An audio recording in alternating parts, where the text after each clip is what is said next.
Well, online schooling has proven to be one of the solutions for pupils to continue with their curriculum during what has been a devastating pandemic, especially for education. But a lack of internet connectivity and computers making it very difficult for poorer communities to benefit from online learning and all that we've gained over the year. Well, in the heart of Mitchell's Plain, a learning program is taking a step in bringing digital learning to the community. Let's find out how this all works. I'm joined by Chivimbiso Gava, Director of Education and Impact at Valenture Institute. So good morning to you, Chivimbiso. I'm fascinated to hear about what you're calling future fit education. Good morning. What is that? Good morning, Gareth. Thank you so much for having me on the show. So to provide you with a bit more context, the Valenture Institute is an online high school, and we offer junior high and international GCSE. And parallel to that, we have a project called the Ibodi Trust, which is based in Mitchell's Plain at a school called Beacon Hill. And essentially what we're doing at Beacon Hill is really the modern classroom, so blended education.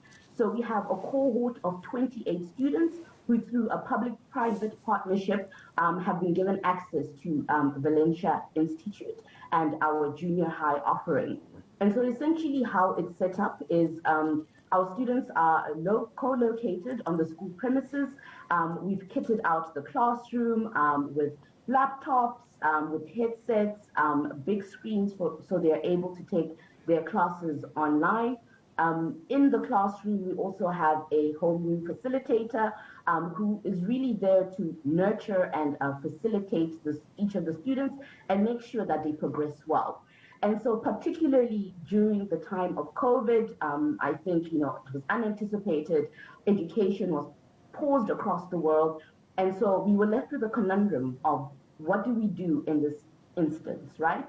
And so the beautiful thing about online education is that while a lot of children were sitting at home for weeks on end without a clear trajectory as to how their years would progress, our students were actually able to continue with their education. And so laptops were provided for them. They took them from the co-located space.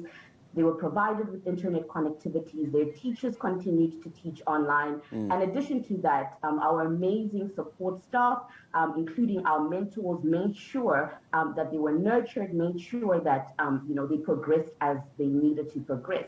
And so when we talk about future-fitted education, we're really talking about how do you make quality online education accessible to all children, regardless of their socioeconomic background, right? And so online education is one way to do that. It's one way to create an equalizer. So let me just get an understanding. So obviously all the infrastructure is in place, Chivimbiso, and it looks like a beautiful project. We were looking at some of the visuals while you were speaking to me. How well are children from the poorer communities adapting to this new high-tech world that you're introducing them to? Are they taking to it fairly easily? And part B of my question is, do you think this is going to change schooling forever? It's a final question to you, so as briefly as you could, please. Do you think it's changing education even beyond COVID-19? Absolutely. So our kids are taking to it quite quickly. So, mobiles, they have access to mobiles. Perhaps not engagements with, laptops prior to engaging in the Ibodi project, but a big piece of our offering is to orientate our students. So that's really the first step they take before they even begin classes. We orientate them to online education. What is it? What type of platforms are you going to be using? What type of resources are you using? And online education is absolutely the future. I think COVID was a big illustrator of that.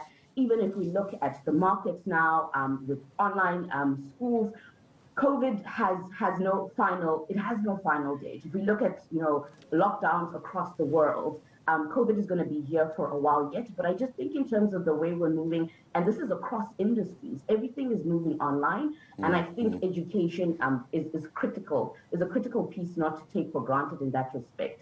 But most importantly, I do believe it's here forever, particularly as pertains to ensuring that it becomes an equalizer in order to ensure that all children, regardless of their socioeconomic backgrounds, have access to quality education, quality teachers? What can that look like at scale, particularly on the African continent? And that is, I think, the question many of us are asking, and I think this is one of the first steps in finding out just how to do it, how COVID-19 has changed some things for the better, including the equalization of education. I appreciate your time in speaking to us this morning. Chivimbiso Gava, Director of Education and Impact at Valenture Institute, joining us here on the South African